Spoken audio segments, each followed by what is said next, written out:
हम आज के वीडियो में क्वेश्चन नंबर 10 सॉल्व कर रहे हैं 15E का, जहाँ पे गिवन क्या है angle B is equal to angle E। और मैंने यहाँ पे इसका डायग्राम भी बनाया है। एंगल B यहाँ पर है और एंगल E यहाँ पर है और ये दोनों वैल्यूज क्या है, इक्वल है। फिर है ACD ये बराबर है किसका, BCE का, यानी कि आपका BCE, यानी कि ये दो एंगल भी इक्वल दे दिया है। It is given in the question. तो यहाँ पर आपको वैल्यू भी दिया है AB दैट इज 10.4, तो यहाँ पे आप वैल्यू दे दीजिए 10.4 और DE कितना है 7.8। D से E कितना है, D से E 7.8। फिर है ना, अब हम लोग को देखिए, जब आप ट्रायंगल को यहाँ पे बना लेते हैं उसे मार्क किया कीजिए, ठीक है, ताकि हमें बार बार इनको गिवन देखने की जरूरत है, हम डायरेक्टली इमेजेस से कैलकुलेट कर लें। अब यहाँ पर क्या देखिए, तो सबसे पहले हमें प्रूफ करना होगा सिमिलैरिटीज। तो in triangle ABC and triangle DEC, ठीक है, इन दो ट्रायंगल को लेंगे तो क्या हम लिख सकते हैं, angle B is equal to angle E। और ऐसा क्यों लिख पा रहे हैं, क्योंकि ये गिवन है। जब हमने ये दोनों को इक्वल कर लिया है, which is angle B is equal to angle C, हमें और एक एंगल चाहिए। और एक एंगल के लिए आप देखो, ये जो सेक्शन है which is common for triangle ACB and DCB, ये कॉमन है। तो यानी कि, और ये बोल दिया है कि ये दोनों का वैल्यू क्या है, सेम है।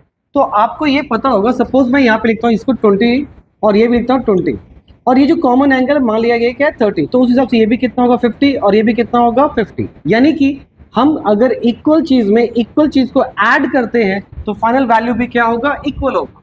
तो यहाँ पे हम लोग लिख सकते हैं क्या, as per the given angle ACD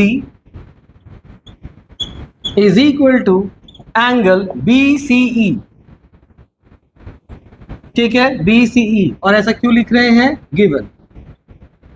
अब क्या करेंगे, add common angle BCD to both side. और ऐसा इसलिए कर पा रहे हैं क्योंकि हमें ये पूरा एंगल लेना है ना, इसीलिए। तो यहाँ पे होगा ACD plus angle BCD is equal to angle BCE plus angle BCD। तो यहाँ पर क्या होगा, देखिए, दिस प्लस दिस, तो ACB हो जाएगा इज इक्वल टू एंगल, यहाँ पे ये गया और इसको भी ऐड किया तो ECD हो जाएगा, राइट। तो यानी कि फ्रॉम एंगल एंगल सिमिलैरिटीज, तो अब तो लिख सकते हैं हम लोग from angle angle triangle ABC is similar to triangle DCE। तो जब ये दोनों ट्रायंगल्स इक्वल हो गया तो साइड के रेशियोज भी क्या हो जाएंगे, इक्वल हो जाएंगे। तो हम यहां पे लिख सकते हैं क्या, AB बाई DE, यानी कि कॉरस्पॉन्डिंग साइड को लेना होगा AC by DC and BC by EC।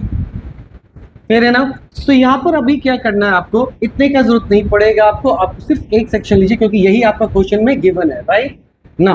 फिर आपको क्या निकालना था, रेशियो का, एरिया का रेशियो निकालना था। तो यहां लिखेंगे area of triangle ABC divided by area of triangle DEC। From the theorem 2 we know that कि वो क्या होगा, करस्पॉन्डिंग साइड के रेशियो का स्क्वायर होगा, राइट। तो इसका स्क्वायर कर लेते हैं। तो यहाँ पर हमारा कितना आ रहा है, देखिए, AB का वैल्यू कितना दिया 10.4 बाई 7.8 का होल स्क्वायर, पॉइंट और पॉइंट कैंसिल हो गया, ठीक है। अब आप क्या कीजिए, 2 से कीजिए, तो यहाँ पे हो जाएगा 52, 2 से कीजिएगा तो कितना हो जाएगा, 2 3 ज़ा 9 ज़ा। फिर आप 13 4 ज़ा कीजिए, 13 3 ज़ा, तो ये हो गया 4/3 का whole square which is equal to 16/9। or simply you can write 16 is to 9. This will be your answer. Hope it is clear. Thank you.